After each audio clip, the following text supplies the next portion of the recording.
Hi friend, आज की इस वीडियो में हम जानेंगे कि क्यों मनाया जाता है गंगा दशहरा या गंगा दशमी का त्यौहार।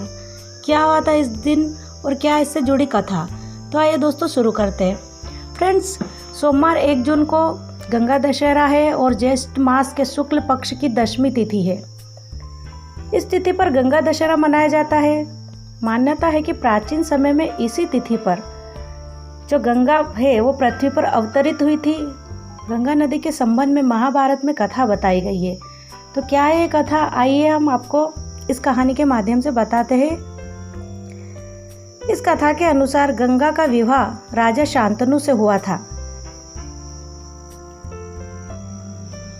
महाभारत के अनुसार राजा शांतनु को देव नदी गंगा से प्रेम हो गया था। राजा ने गंगा से विवाह करने की इच्छा बताई तो गंगा ने शांतनु के सामने एक शर्त रखी। उसे अपने अनुसार काम करने की पूरी स्वतंत्रता होनी चाहिए।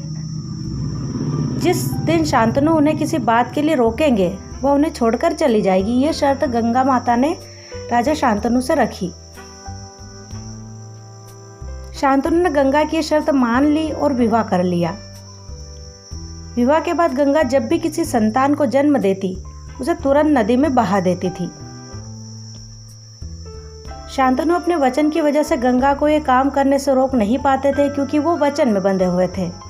अगर वो रोकते तो गंगा उन्हें छोड़कर चली जाती, इसलिए वो ना उन्हें रोक पाए ना कुछ कर पाते थे। वे गंगा को खोने से डरते थे।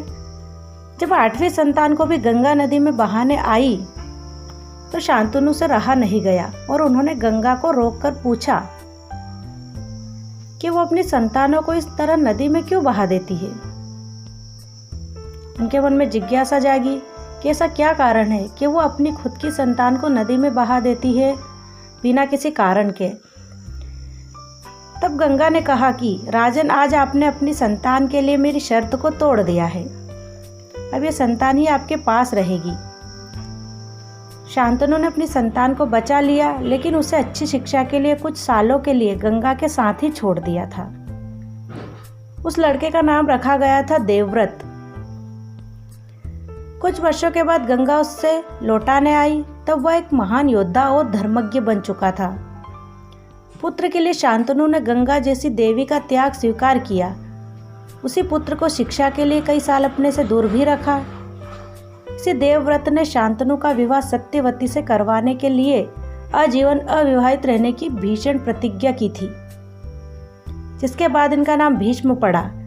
भीष्म ने ही आखिरी तक अपने पिता के वंश की रक्षा की। तो फ्रेंड्स, ये थी गंगा दशमी से जुड़ी एक छोटी सी कथा कि क्यों मनाया जाता है गंगा दशमी का त्यौहार और क्या होता है इसमें। तो फ्रेंड्स, अगर आपको ये जानकारी अच्छी लगी तो प्लीज़ वीडियो को लाइक एंड चैनल को सब्सक्राइब कर लीजिए। थैंक यू दोस्तों, thank you for watching this video.